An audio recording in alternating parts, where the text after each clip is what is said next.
بسم اللہ الرحمن الرحیم الحمد للہ وکفی وسلام علی عبادہ الذین اصطفی۔ میرے دوستوں اور عزیزوں، قربانی سے متعلق ہمارا یہ سلسلہ چل رہا تھا جس میں ہم نے آپ حضرات کے سامنے قربانی سے متعلق فضائل پر مبنی احادیث اور پھر چیدہ مسائل بھی ہم نے آپ کے سامنے پیش کیے۔ انہی مسائل میں سے میرے دوستوں اور عزیزوں کچھ مزید ہم آپ کے سامنے پیش کریں گے، اور آج ہی ہمارا قربانی سے متعلق آخری حصہ ہے۔ میرے دوستوں اور عزیزوں، آج کے ہمارے اس حصے میں ہم آپ حضرات کے سامنے قربانی کے جانور کی عمر کیا ہونی چاہیے وہ پیش کریں گے۔ قربانی کے جانوروں میں بھیڑ بکری 1 سال، بھینس اور گائے 2 سال اور اونٹ 5 سال کا ہونا ضروری ہے۔ البتہ وہ دمبا جو دیکھنے میں 1 سال کا لگتا ہو اس کی قربانی بھی جائز ہے، جس کی دلیل حضرت جابر بن عبداللہ رضی اللہ تعالیٰ عنہ کی یہ حدیث ہے کہ رسول پاک صلی اللہ تعالیٰ علیہ وآلہ وسلم نے فرمایا، قربانی کے لیے عمر والا جانور ذبح کرو۔ ہاں، اگر ایسا جانور میسر نہ ہو تو پھر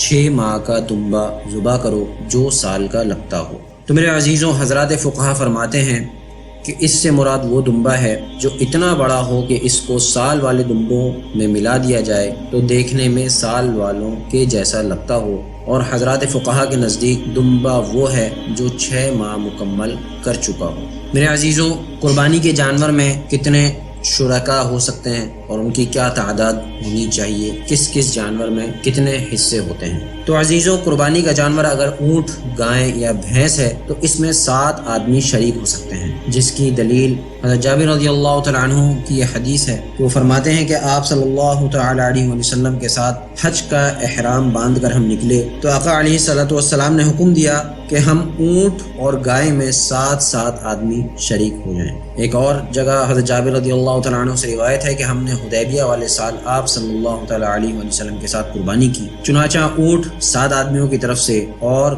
گائے بھی 7 آدمیوں کی طرف سے قربان کی۔ اور اگر قربانی کا جانور بکری یا بھیڑ ہو تو وہ صرف 1 آدمی کی طرف سے کفایت کرتی ہے، اور اس کی دلیل حضرت ابن عباس رضی اللہ تعالیٰ عنہ کی یہ حدیث ہے کہ ایک شخص آپ صلی اللہ تعالیٰ علیہ وسلم کی خدمت میں آیا اور عرض کی کہ مجھ پر ایک بڑا جانور اونٹ یا گائے واجب ہو چکا ہے، اور میں مالدار آدمی ہوں اور مجھے بڑا جانور نہیں مل رہا کہ میں اسے خریدوں، لہذا اب کیا کروں؟ تو آقا علیہ الصلوۃ والسلام نے فرمایا کہ 7 بکریاں خرید لو اور انہیں ذبح کر لو۔ اس حدیث میں آقا علیہ الصلوۃ والسلام نے بڑے جانور کو 7 بکریوں کے برابر شمار کیا ہے، اور بڑے جانور میں قربانی کے 7 حصے ہو سکتے ہیں، اس سے زیادہ نہیں۔ تو معلوم ہوا میرے عزیزوں کہ 1 بکری یا 1 دمبے کی قربانی 1 سے زیادہ افراد کے لیے جائز نہیں ہے۔ میرے عزیزوں، قربانی کے دن کون سے ہیں؟ تو قربانی کے 3 دن ہیں، 10 ذی الحجہ، 11 ذی الحجہ اور 12 ذی الحجہ، جس کی دلیل قرآن کریم کی آیت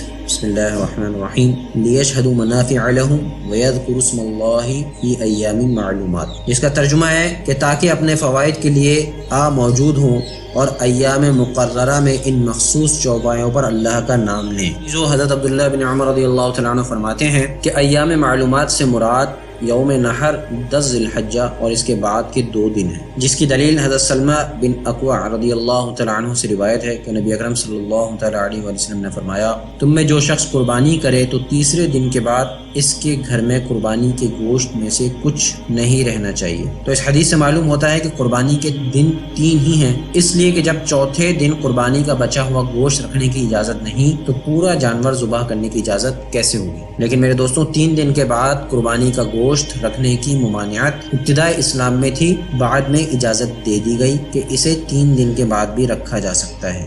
دوسری دلیل میرے عزیزوں، حضرت عبداللہ ابن عباس رضی اللہ تعالیٰ عنہ فرماتے ہیں کہ قربانی کے دن 10 ذی الحجہ اور اس کے بعد کے 2 دن ہیں، البتہ یوم النحر یعنی 10 ذی الحجہ کو قربانی کرنا افضل ہے۔ میرے عزیزوں، قربانی کا وقت کون سا؟ قربانی کا وقت کیا ہے؟ ابھی ہم نے آپ کے سامنے قربانی کے دن پیش کیے کہ قربانی کے دن کون سے ہیں، اور اب ہم آپ کے سامنے یہ عرض کریں گے کہ قربانی کا وقت سب سے افضل وقت کون سا ہے۔ تو عزیزوں، قربانی کا وقت شہر والوں کے لیے نماز عید ادا کرنے کے بعد اور دیہات والوں کے لیے جن پر نماز جمعہ فرض نہیں ہوئی صبح صادق سے شروع ہو جاتا ہے، لیکن سورج طلوع ہونے کے بعد ذبح کرنا بہتر ہے، جس کی دلیل حضرت براء بن عازب رضی اللہ تعالیٰ عنہ سے روایت ہے کہ میں نے نبی کریم صلی اللہ تعالیٰ علیہ وآلہ وسلم سے سنا کہ آپ خطبہ ارشاد فرما رہے تھے، اور ہمارے اس عید کے دن میں سب سے پہلا کام یہ ہے کہ ہم نماز پڑھیں، پھر واپس آ کر قربانی کریں۔ جس نے ہمارے اس طریقے پر عمل کیا، یعنی عید کے دن قربانی کی، تو اس نے ہمارے طریقے کے مطابق درست کام کیا، اور جس نے نماز سے پہلے قربانی کر دی تو وہ ایک گوشت ہے جو اس نے اپنے گھر والوں کے لیے تیار کیا ہے، اس کا قربانی سے کوئی تعلق نہیں ہے۔ تو میرے عزیزوں، اس حدیث سے معلوم ہوتا ہے کہ رسول اللہ صلی اللہ تعالیٰ علیہ وآلہ وسلم نے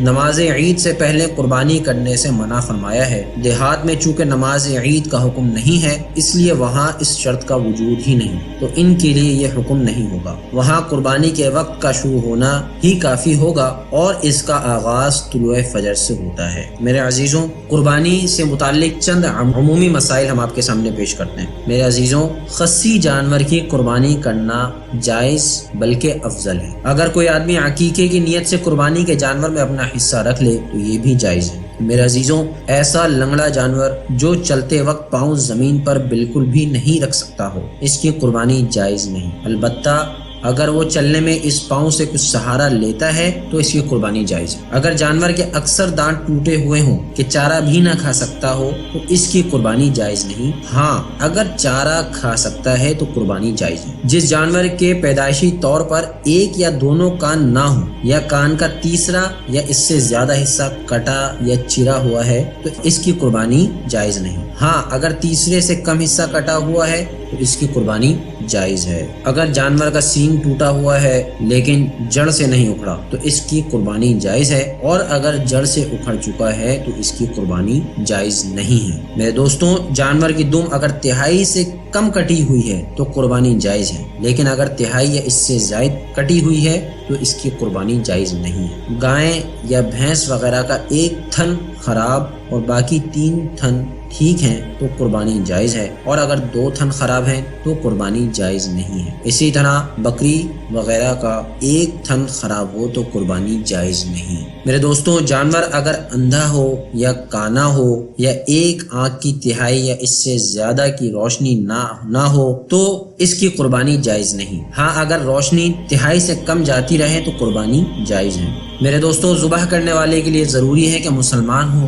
لہذا مشرک، مجوسی، بت پرست اور مرتد کا ذبیحہ، مطلب اس کے ہاتھ سے ذبح کیا ہوا جانور حرام ہے۔ میرے دوستوں، گوشت کے حکم میں افضل یہ ہے کہ قربانی کے گوشت کے 3 حصے کیے جائیں، ایک حصہ اپنے گھر کے لیے، ایک حصہ رشتہ داروں کے لیے اور دوست احباب کے لیے، اور ایک حصہ فقراء اور مساکین میں تقسیم کیا جائے۔ ہاں، اگر عیال زیادہ ہیں، گھر والے زیادہ ہیں تو سارا گوشت خود بھی رکھ سکتے ہیں۔ اگر قربانی کے جانور میں کئی حضرات شریک ہیں تو گوشت وزن کر کے تقسیم کیا جائے گا، اندازے سے تقسیم کرنا جائز نہیں۔ قربانی کا گوشت بیچنا یا اجرت میں دینا جائز نہیں۔ میرے عزیزوں، قربانی کی کھال اپنے ذاتی استعمال میں لا سکتے ہیں، جائے نماز بنانا، پانی کا مشکیزہ وغیرہ بنا سکتے ہیں، البتہ اس کو بیچ کر قیمت استعمال میں لانا اس کی جائز نہیں، بلکہ فقراء کو دینا واجب ہے۔ لہذا کھال کی قیمت مسجد کی تعمیر میں بھی نہیں لگائی جا سکتی۔ اسی طرح کسی فلاحی ادارے میں بھی اس کا خرچ کرنا درست نہیں، کیونکہ اس میں ضروری ہے کہ اس کا فقراء اور مساکین کو مالک بنا دیا جائے۔ لہذا بہتر یہ ہے کہ قربانی کی کھال کسی دینی مدرسے اور جامعہ کے طلباء کو دے دی جائے، کیونکہ اس میں ان کی مدد کرنے کا ثواب بھی ہے، علم دین کو زندہ کرنے کا سبب بھی۔ میرے دوستوں اور عزیزوں، دعا کریں کہ اللہ تعالیٰ ہم سب کو ان مسائل کو سمجھنے کی توفیق عطا فرمائے اور قربانی کو صحیح طور پر ادا کرنے کی توفیق عطا فرمائے، اور اللہ رب العزت جو حضرات قربانی کر رہے ہیں، اللہ تعالیٰ ان تمام حضرات کی قربانی کو قبول فرمائے، تمام حضرات کی قربانی میں اخلاص پیدا فرمائے، ریاکاری سے ہم سب کی حفاظت فرمائے۔ اللہ تعالیٰ ہم سب کا حامی و ناصر ہو۔ میرے عزیزوں، آج ہی ہمارا قربانی کا آخری سیشن تھا، آپ حضرات ہمارے لیے بھی دعا کریں کہ اللہ تعالیٰ ہمیں بھی جو ہے وہ اسی طرح حضرات کی خدمت میں دین سے متعلق اہم معلومات کو پہنچانے کی توفیق عطا فرمائے اور صحیح معلومات پہنچانے کی توفیق عطا فرمائے۔ آخر دعوانا ان الحمدللہ رب العالمین۔ میرے عزیزوں، جن حضرات نے ہمارا یہ چینل ابھی تک سبسکرائب نہیں کیا، ان سے گزارش ہے کہ چینل کو سبسکرائب کریں تاکہ مزید آنے والی ویڈیوز کے نوٹیفیکیشن آپ حضرات کو بر وقت موصول ہوتے رہیں۔ السلام علیکم ورحمۃ اللہ وبرکاتہ۔